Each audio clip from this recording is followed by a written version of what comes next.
नमस्कार, आप देख रहे हैं इंडिया फर्स्ट का खास प्रोग्राम एस्ट्रोलॉजी फर्स्ट। मैं हूं आपके साथ अभय। नेपाल में एक बड़ा उलटफेर हुआ है। वहां केपी शर्मा ओली की सरकार गिर गई है। सरकार गिरने के बाद अब नेपाल और भारत के संबंध कैसे रहेंगे? क्या सरकार गिराने में चीन का हाथ है? क्या चीनी दखल जिम्मेदार थी सरकार गिराने में? क्या नेपाल फिर से पहले जैसा बन पाएगा? क्या पहले जैसे संबंध जैसे उसके भारत के साथ थे वैसे दोबारा स्थापित हो पाएंगे?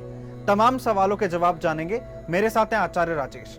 आचार्य जी, आपका बहुत बहुत स्वागत है। धन्यवाद। आचार्य जी, पहला प्रश्न मेरा ये है आपसे कि आखिरकार नेपाल में पिछले साल से चल रहा था कि केपी शर्मा ओली के साथ मुसीबतें बढ़ती जा रही थी और ऐसा लग रहा था कि शायद इनकी सरकार गिर जाएगी। लेकिन कहीं ना कहीं हम ये भी मानते थे कि चीनी दखल था, उन्हें कहीं ना कहीं वो क्योंकि वो चीन पसंद थे। लेकिन सरकार बची, पिछले साल से लेके अभी तक बची। 2020 से लेके 2020 में एक समय आया था जब लग रहा था कि सरकार गिर जाएगी, लेकिन वो 2021 तक चली। लेकिन अब उनकी सरकार गिर गई है। क्या वजह हो सकती है? वजह तो ओली जी की कुंडली को देखते हैं तो उसमें इनका मकर लग्न आता है जी। धनु इनकी राशि है और अभी ये 2015 से शनि की महादशा में चल रहे हैं। जी। जैसे शनि की महादशा आई तो इनको पद मिला और ये वहाँ के प्रधानमंत्री बने।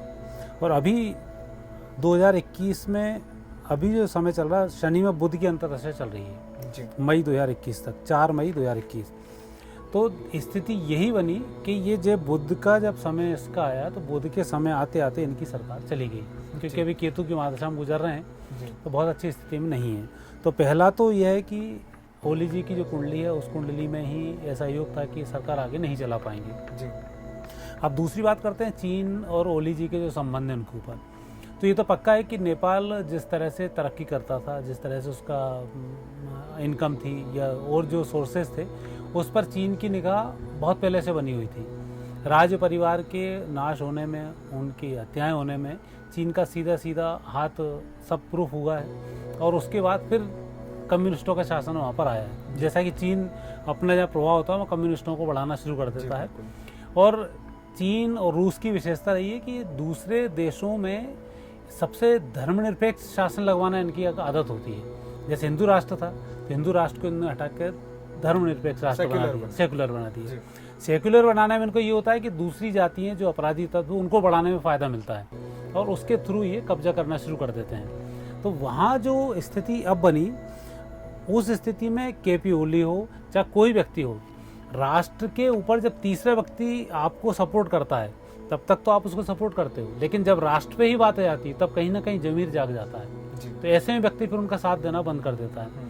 तो ओली जी के साथ भी हुआ, जब तक उनका चीन का बरद अस्त्र रहा और चीन की वो सुनते रहे, चीन जब तक नेपाल को हड़पता रहा तब तक तो वो चुप रहे। लेकिन जब नेपाल पे ही बात आ गई तो उन्होंने चीन की बात मानना बंद कर दी है। और यही कारण है कि वहाँ के कम्युनिस्टों ने इनसे हाथ खींचा और इनकी सरकार चली गई। तो इस सरकार को गिराने में चीन का नंबर 2 पर रोल है, इनकी खुद की कुंडली में नंबर 1 का रोल है। और दूसरा, चूंकि राष्ट्रीयता जाग गई तो राष्ट्रीयता जब जाग जाए तो शत्रुओं को पसंद नहीं आती है। विशेषकर चीन जैसे शत्रु हो तो उसको तो राष्ट्रीयता बिल्कुल ही पसंद नहीं, राष्ट्रवादी पसंद ही नहीं। तो इसलिए उसको इनको गिरा दिया। जी। आचार्य जी, अगला प्रश्न पूछना चाहूंगा कि ज्योतिष विद्या क्या कहती है या फिर क्या भविष्यवाणी करती है, भारत नेपाल के संबंध केपी शर्मा ओली जी की सरकार गिरने के बाद कैसे रह सकते हैं? संबंधों की तो अभी मैंने इसमें 2 गणनाएं की हैं।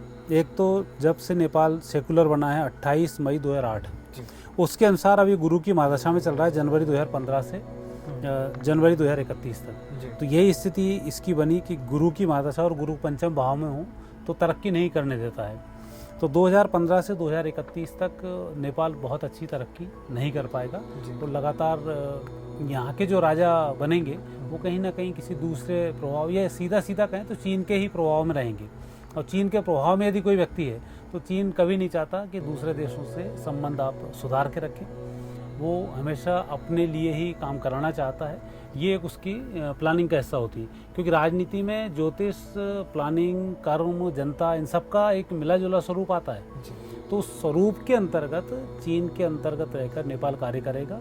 वो भारत से बहुत अच्छे संबंध वो राजनेता वहाँ के नहीं होने देंगे, लेकिन जनता का जो आत्मिक संबंध भारत के साथ है वो आत्मिक संबंध समाप्त नहीं होगा, क्योंकि गुरु पंचम भाव में अल्टीमेट घुटना पेट की तरफ झुकता है। तो जनता वहाँ की भारत के पक्ष में रहेगी, लेकिन जो राजनेता जो परिस्थिति वहाँ बन रही है वो इतनी अच्छी स्ट्रांग नहीं हो पाएगी कि नेपाल की जनता की बात वहाँ पर सुनी जा सके। और हमेशा उन्हें बैसाखियों पर रहना पड़ेगा, और वो भी माओवादी, कम्युनिस्ट, इनकी बैसाखियों पर उनकी सरकारें बनेंगी। तो जब उनकी बैसाखी पर सरकार हो तो सरकार बहुत अच्छा काम हिंदुस्तान में नहीं कर पाई तो वहाँ क्या कर पाएगी, तो वो स्थिति बनेगी। पिछले साल हमने देखा था किस तरीके से केपी शर्मा ओली खुलकर भारत के खिलाफ आए थे, और ये भी कयास लगाए जा रहे थे कि ये सब वो चीन के इशारे पर कर रहे हैं, और चीन के इशारे पर इसलिए कर रहे हैं क्योंकि भारत और चीन के बीच पिछले साल गलवान की घाटी में जो एक युद्ध जैसी स्थिति बन गई थी, सैनिक आमने सामने आ गए थे, वो ऐसी इंटेंस सिचुएशन थी, इतनी सघन घटना थी कि उससे पूरा विश्व हिल गया था। लोगों को लग रहा था कि क्या भारत और चीन एक युद्ध के मुहाने पर आके खड़े हो गए हैं। ऐसे में नेपाल, जो कब से भारत का बहुत अच्छा दोस्त था, वो भी भारत से हाथ खींचने लगा था। आचार्य जी, मैं आपसे अगला प्रश्न पूछता हूं, क्या चीन के दबाव में अब नेपाल के संबंध भारत से और बिगड़ सकते हैं? भारत के जो संबंध हैं बिगड़ने की स्थिति अब थोड़ी सी समाप्त होगी। जितने बिगड़ने थे उतने बिगड़ गए।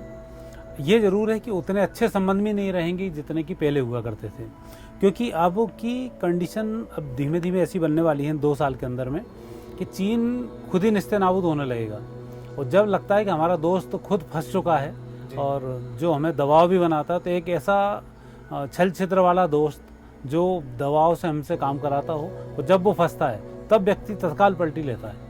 तो ऐसी स्थिति में 2 साल के बाद जो परिदृश्य होगा वो अलग होगा, उसमें उतने संबंध नहीं बिगड़ेंगे। लेकिन अभी की जो स्थिति 2 साल तक की, क्योंकि आने वाली सरकार भी चीन के दबाव वाली बनेगी, तो जैसे पाकिस्तान की सेनाएं भारत के विरुद्ध लड़ेंगी चीन के ग्लेशियर की तरफ से, जहाँ बर्फ ज़्यादा होगी वहाँ से लड़ेंगे, क्योंकि चीन की सेना बर्फ में लड़ने में आदी नहीं है। और चीन की जो सेना है, वो चीन के जो हथियार हैं वो पाकिस्तान की तरफ से यूज़ होंगे। तो वही स्थिति नेपाल के साथ भी होगी। नेपाल से चीन दबाव भारत पे बनवाएगा, पर नेपाल कुछ कर नहीं पाएगा, क्योंकि भारत की जिस तरह से सुरक्षा व्यवस्थाएं उस क्षेत्र में पाई जाती हैं, बिगाड़ कुछ नहीं पाएगा। लेकिन उनके प्रयास पूरे रहेंगे कि यहाँ पर भारत तनाव में बना रहे। तो उन संबंधों को यदि लेकर चलते हैं, और हम 2008 की कुंडली जो एक सेकुलर राष्ट्र की कुंडली है, और 1767 की कुंडली जो मूल कुंडली है नेपाल की, उस कुंडली में भी अभी 2019 से चंद्रमा की महादशा चल रही है। ये महादशा 2019 से 2029 तक है। चंद्रमा यहाँ मार्केश बना हुआ है, और 2008 की कुंडली में भी गुरु की महादशा, गुरु यहाँ पे मार्केश बना हुआ है। तो ये दोनों महादशाएं नेपाल के लिए बहुत अच्छी महादशाएं नहीं है। इन दोनों महादशाओं में ये कि इनको कोई ऐसा व्यक्ति जो पुराना दोस्त हो, पुराना साथी हो, वो जब इनको मिलेगा तब वापस ही तरक्की करना शुरू करेंगे। अन्यथा जो नए लोग हैं उनके माध्यम से ये मात खाते रहेंगे। तो आप जिस तरह से पूछ रहे हैं, मुझे लगता है कि भारत और इनके संबंध में अभी संबंध थोड़े और 2 साल बिगड़ेंगे। 2 साल बिगड़ने के बाद इनसे सुधार आना शुरू होगा, लेकिन भारत के मन में वो कड़वाहट नहीं रहेगी जो अभी चल रही है। हालांकि भारत के मन में तो अभी भी कड़वाहट नहीं है, सोधन, क्योंकि सुबह का भूला शाम को लौट आए तो भूला नहीं बोलते। भारत तो इसी इंतजार में, वो इंतजार 2 साल बाद पूरा होगा। हम जिस तरीके से देख रहे हैं कि चीन का सीधा प्रभाव रहता है नेपाल पे, और चीन एक विस्तारवादी देश है। चीन को विस्तार करना बहुत पसंद है, वो अपनी सीमाओं में रहना पसंद नहीं करता। आचार्य जी, अगर चीन किसी तरीके से जो भी सरकार आगे बनेगी नेपाल में, उस पर अगर दबाव बनाता है, और मान लीजिए कि चीन ऐसा करता है कि वो इतना दबाव बना दे कि नेपाल को भारत से संबंध अपने खराब करने पड़े, तो क्या नेपाल इस ओर जाएगा कि वो भारत से संबंध खराब करे? देखो, इसमें जो परिस्थिति बनती है, एक स्थिति बनती है पाकिस्तान की, कि पाकिस्तान की जनता, पाकिस्तान के राजनेताओं ने पाकिस्तान की जनता के खिलाफ को भारत के खिलाफ बहुत भड़काया है। तो वहाँ के जो आतंकवादी संगठन है वो ज़्यादा सक्रिय बनिस्बत जनता के। जनता को आज भी यदि बात करें तो भारत पाकिस्तान में वो विरोध नहीं मानते हैं, लेकिन चूंकि वो आतंकी के कब्जे में है, इसलिए उसको मजबूरी में भारत का विरोध करना पड़ता है और भारत के खिलाफ खड़ा होता है। कश्मीर का मुद्दा हो, भारत के अन्य मुद्दे हों, उसको लेकर लगातार, क्योंकि इनमें आदत भी है कि ये भारत को सुकून में नहीं रहना चाहते। उस स्थिति को कंपेयर करते हैं नेपाल की स्थिति से, तो नेपाल पाकिस्तान को देखकर ये समझता है कि पाकिस्तान की क्या दुर्गति आज हो रही है चीन का साथ देने के कारण। उसकी मजबूरी है कि चीन ने उस समय में जब राजवंशी शासन था तब वहाँ पर ऐसे टेररिस्ट पैदा कर दिए, माओवादी इस टाइप के जो वो थे जिन्होंने वहाँ पर गोलीबारी और इस तरीके से शुरू कर दिया, तो राज परिवार को उन्होंने नष्ट भी कर दिया था। तो इसलिए कुछ उनके लोग सुनते हैं, जैसे बंगाल में हमारे यहाँ स्थिति है टीएमसी और इसकी स्थिति, तो वो स्थिति वहाँ पर है। तो ऐसे समय में वो चीन की बात को उतनी ही स्वीकार करेगा जितनी वहाँ की जनता चाहेगी, क्योंकि वहाँ की जनता इतना विरोध भारत का कभी नहीं करेगी, ना होने देगी, क्योंकि जनता में विद्रोह होने के चांस वहाँ बहुत ज़्यादा बढ़ जाएंगे। और भारत से लगाव भी है, भारत से लगाव भी, और भारत की परिस्थिति वैसी है। तो इन सब स्थितियों को देखते हुए ऐसा नहीं हो पाएगा।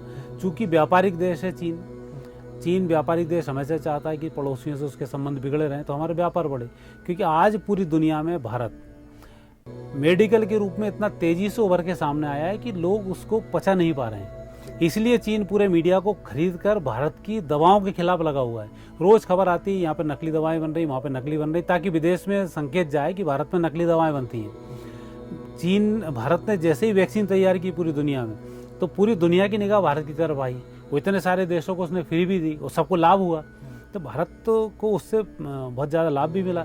तो एक दवाइयों के हब के रूप में स्वास्थ्य के लिए भारत आने वाले समय में दुनिया का एक राजा बनने वाला है। तो उन सब परिस्थितियों से डरा हुआ चीन, क्योंकि 2015 से लगातार प्रयास कर रहा था, मैं वायरस भी बना लूँ, उसकी दवा भी बना लूँ, 5 साल में दवा नहीं बना पाए, वैक्सीन नहीं बना पाए, लेकिन भारत ने वैक्सीन बना के दे दी। तो ऐसी स्थिति में चीन की स्थिति बनती है कि नेपाल के साथ और इनके संबंध बिगड़ जाएं, परंतु वह संबंध उतने नहीं बिगड़ पाएंगे जितना चीन चाह रहा है नेपाल की जनता के कारण। और भारत का चूंकि स्वभाव नेपाल से लड़ने का भी नहीं आया है, भारत ये जरूर है कि चीन के दबाव में नेपाल काम कर रहा है, भारत ने अपनी सुरक्षाओं को बढ़ा दिया है और ये लाजमी भी है। तो ऐसी स्थिति में जो आपने प्रश्न पूछा है कि ये कितना विरोध कर पाएगा, तो ये भारत का उतना विरोध नहीं करेगा, सिर्फ ये बोलता रहेगा, व्यापारिक संबंधों को कुछ कमजोर करेगा। तो यही एक स्थिति थोड़ी सी विपरीत रहेगी, लेकिन ये स्थिति भी 2 साल तक ही है। 2024 के बाद इस स्थिति में बदलाव आ जाएगा। आचार्य जी, मेरा अंतिम प्रश्न जी, नेपाल हिंदू राष्ट्र कब बनेगा? ये आप मानकर चलें, नेपाल भारत दोनों हिंदू राष्ट्र बनेंगे, इसमें कोई संदेह नहीं है। और मुझे लग रहा है कि नेपाल की वर्तमान कुंडली 2008 की जो कुंडली, उसके अनुसार तो ये 2031 में हिंदू राष्ट्र वापस बन जाएगा नेपाल। और दूसरी यदि उस कुंडली को हम देखते हैं जो 1767 वाली है, उस कुंडली के अनुसार ही ये विभाजन हुआ है, उसके अनुसार ये 2027 में वापस हिंदू राष्ट्र बन जाएगा। तब हिंदू राष्ट्र बनना इन दोनों कुंडलियों से इसका तय है। तो क्या इसमें कोई किसी युद्ध की संभावना देखते हैं आप, अगर ये हिंदू राष्ट्र बनता है तो? नेपाल, भूटान, म्यांमार, ये सब भारत के बच्चे हैं जी। जैसे ही भारत का भाग्योदय होगा, ये देश अपने आप पनप जाएंगे जी। और यहाँ ना कुछ करने की जरूरत पड़ेगी, ना कुछ होगा, अपने आप जनता भारत के साथ में, सत्ता परिवर्तन होगा, सत्ता परिवर्तन होती सारी चीज़ें परिवर्तित हो जाएंगी। जो आज चीन जिस तरीके से म्यांमार में उसने अभी सत्ता परिवर्तन कराया और लूटने में लगा हुआ है और वहाँ वापस सेकुलर राज्य बनाने की स्थिति में ला रहा है, तो ये म्यांमार भी उससे टूटेगा। भूटान की तरफ जो बढ़ता है, भूटान भी भारत में आएगा, तिब्बत भारत में आएगा, नेपाल भारत में आएगा, आए या ना आए, लेकिन ये भारत के अच्छे मित्र साबित हो जाएंगे जी। तो जो एक अच्छा दोस्त भी अपना ही दोस्त होता है, उसका घर भी अपना घर है, अपना घर भी उसका घर है, तो वो स्थिति इसमें बन जाएगी। तो निश्चित मानकर चलें कि आने वाला समय भारत और भारत के पड़ोसी देशों का स्वर्णिम समय है, लेकिन अभी 4 वर्ष थोड़े से कठिन है, इसमें थोड़ा सा ध्यान देना होगा, जनता को भी इसमें समझना होगा। हमने नेपाल के विषय में आचार्य जी से तमाम प्रश्न किए। आपको बता दें कि आचार्य जी की पूर्व की हुई कई भविष्यवाणियां सच साबित हुई हैं। आगे भी हम आचार्य जी के साथ इसी तरीके से बातचीत करते रहेंगे। आप देखते रहिए हमारा प्रोग्राम एस्ट्रोलॉजी फर्स्ट और इंडिया फर्स्ट को सब्सक्राइब करना ना भूलें।